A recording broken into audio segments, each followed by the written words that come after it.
Baiklah, mari kita bongkar blunder kebijakan tarif Donald Trump yang tadinya niat ngeprank Cina dan dunia, malah bikin ekonomi Amerika kena mental sendiri. Bayangkan kalian sedang PDKT sama gebetan, janjinya mau beliin martabak tiap malam biar kalian makin cinta. Tapi pas sudah jadian, kalian malah disuruh bayar cicilan motornya dia. Sakit hati nggak? Nah, itulah perasaan para pekerja manufaktur di Amerika saat ini. Masih ingat janji manis Donald Trump di April 2025?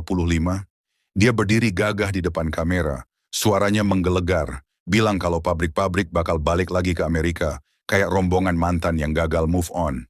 Katanya, lapangan kerja bakal meledak. Tapi kenyataannya, 9 bulan kemudian, bukannya meledak karena ramai, tapi meledak karena hancur lebur. 72.000 orang di sektor manufaktur kehilangan pekerjaan dalam sekejap. Kok bisa kebijakan yang katanya America First malah bikin pekerjanya jadi last dalam urusan cari makan? Mari kita bedah keanehan ini, karena datanya bakal bikin kalian geleng-geleng kepala. Mari kita bicara soal tarif. Kedengarannya teknis banget ya, tapi intinya simple. Trump kasih pajak tinggi buat barang impor. Tujuannya biar barang luar negeri mahal, terus orang Amerika terpaksa beli barang lokal. Jenius kan? Secara teori sih gitu. Tapi ada satu hal kecil yang lupa mereka hitung. Pabrik di Amerika itu bukan sulap, bukan sihir. Mereka butuh bahan baku dari luar.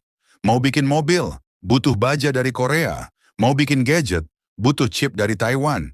Nah, pas Trump pasang tarif tinggi, yang bayar pajaknya itu bukan orang Cina atau orang Eropa, tapi perusahaan Amerika sendiri yang impor barang itu.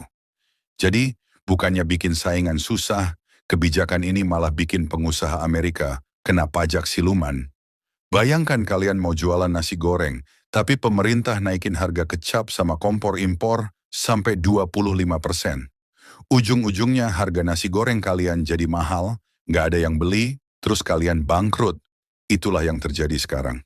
Tapi tunggu dulu, kenapa para investor kelas kakap dunia malah mulai narik duitnya dari Amerika dan kabur ke Cina atau Eropa? Ada ketakutan apa di balik layar? Data dari Washington Post itu nggak bisa bohong, beda sama janji kampanye. Sejak April, jumlah pekerja manufaktur di Amerika itu merosot tiap bulan. Nggak pernah naik, nggak pernah stabil, cuman terjun bebas. Di bulan Desember saja, ada 8.000 orang yang kena PHK. Padahal katanya mau bikin Amerika hebat lagi.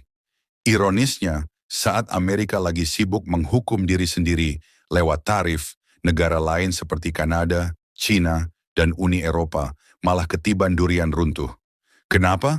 Karena perusahaan global kayak Volkswagen yang tadinya mau bangun pabrik di Amerika, langsung bilang bye-bye dan milih tempat yang lebih masuk akal secara logika. Ekonomi. Investor internasional itu bukan penonton bayaran yang bisa disogok pakai slogan. Mereka lihat angka, dan angkanya bilang, Amerika lagi nggak stabil. Bahkan Jepang, sekutu setianya, mulai ngurangin kepemilikan surat utang Amerika. Ini sinyal bahaya. Ibaratnya, teman akrab kalian mulai narik pinjaman karena mereka tahu kalian lagi nggak jelas arah hidupnya. Kira-kira, apa sih yang bikin para eksekutif perusahaan besar di Amerika mulai berani bilang secara anonim kalau mereka sudah menyerah sama keadaan ini? Kalau kita baca laporan dari Institute for Supply Management, isinya benar-benar horor. Ada bos perusahaan transportasi yang bilang, blak-blakan kalau mereka terpaksa ngurangin karyawan secara permanen karena biaya bahan baku nggak masuk akal lagi. Ini bukan lagi soal efisiensi, tapi soal bertahan hidup. Biaya hidup satu rumah tangga di Amerika diprediksi naik sekitar $1.300 di tahun 2026 gara-gara tarif ini. Jadi, rakyatnya sudah kena PHK, harga barang di supermarket malah naik. Paket lengkap penderitaan kan? Tapi yang paling satir adalah cara pemerintah Amerika ngerespon ini. Mereka seolah-olah hidup di dunia paralel, di mana semuanya baik-baik saja. Padahal rantai pasokan global itu bukan kayak Lego yang bisa dibongkar. Pasang semau jidat. Kalian nggak bisa tiba-tiba bikin chip canggih sekelas Taiwan, cuma dalam semalam karena benci sama barang impor. Dunia itu sudah terhubung. Menutup diri dengan tarif tinggi itu ibarat kalian ngunci diri di kamar karena benci sama tetangga. Tapi kalian lupa kalau kunci dapur dan air ada di tangan tetangga itu.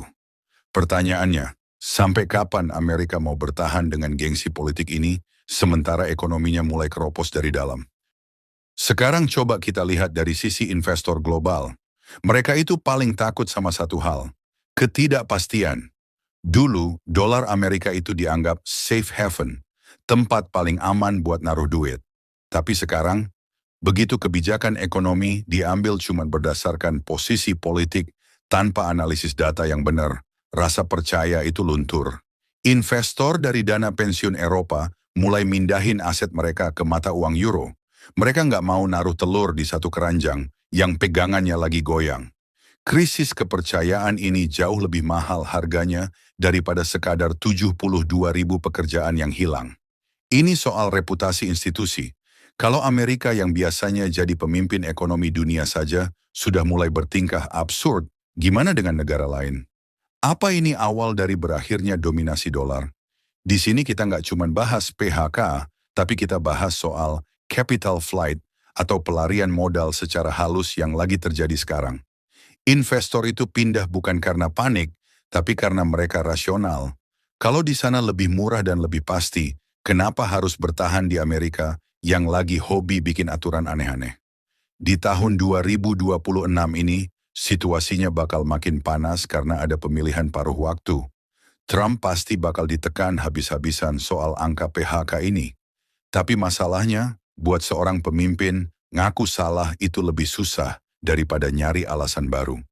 Kemungkinan besar mereka bakal melakukan pengurangan tarif selektif, terus dipamerin ke publik, seolah-olah itu hasil negosiasi hebat, padahal cuma cara buat nutupin luka yang mereka bikin sendiri. Satir banget kan? Bikin masalah sendiri, terus pura-pura jadi pahlawan pas menyelesaikan masalah itu sebagian. Buat kalian yang nonton, pelajaran pentingnya adalah jangan telan mentah-mentah narasi pejabat. Selalu lihat apa yang terjadi di lapangan kerja dan pasar modal. Karena di sana, uang nggak pernah bohong dan angka nggak punya kepentingan politik. Jadi apakah Amerika bakal beneran balik jadi hebat atau malah makin terjebak dalam lubang yang mereka gali sendiri? Kita lihat saja drama selanjutnya, karena biasanya kenyataan itu jauh lebih gila daripada film dokumenter manapun. Kalau kalian merasa pembahasan ini membuka mata atau malah bikin kalian makin waspada sama kondisi ekonomi dunia, jangan cuma diam di pojokan. Dunia lagi nggak baik-baik saja dan memahami pola geopolitik seperti ini, itu penting banget biar kita nggak gampang kemakan hoax atau janji-janji manis yang berujung pahit. Kita harus kritis melihat gimana kebijakan satu negara bisa berdampak ke dompet kita semua, termasuk di Indonesia. Karena kalau Amerika bersin, dunia bisa kena flu. Tapi kalau Amerika kena radang paru-paru kayak gini, kita semua harus siap-siap pakai masker ekonomi. Terima kasih sudah menyimak analisis ini sampai akhir, nantikan analisis berikutnya. Jangan lupa like dan subscribe. Kalau kalian suka pembahasan seperti ini, mari menjadi lebih cerdas tentang dunia di sekitar kita. Sampai jumpa di video berikutnya.